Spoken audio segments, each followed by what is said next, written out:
আজ ভাইঝির আবদারে আমরা চলে গেলাম শোয়াবারমা খেতে। ভাইঝি থাকে বড়দায়, পড়াশোনা করে হোস্টেলে থেকে। তাই আমার কাছে কয়েকদিন এসেছিল, বলল তোমাদের এখানকার স্ট্রিট ফুডগুলো ট্রাই করে দেখব। তার মধ্যে একটা তালিকায় ছিল ওর এই শোয়াবারমা। তাই দুজনে চলে গেলাম শোয়াবারমার উদ্দেশ্যে।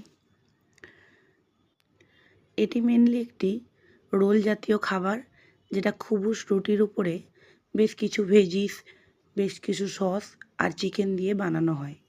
আমরা আজ 7-8 বছর সুরাটে আছি, তাই আমরা প্রায় এগুলো খেয়ে থাকি। আমাদের তো বেশ ভালোই লাগে।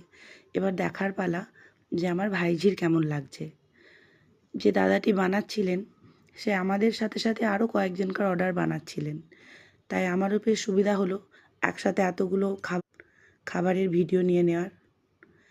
আজ দেখি আমার ভাইঝির স্বাদ বাডসকে এটা খুশি করতে পারে কি না। বেশ ভালো করে মেয়োনিজ দিয়ে রোল করে দিলেন তো। এবার ভাইঝির এক্সপ্রেশন দেখেই বোঝা যাবে ওর ভালো লেগেছে নাকি খারাপ লেগেছে।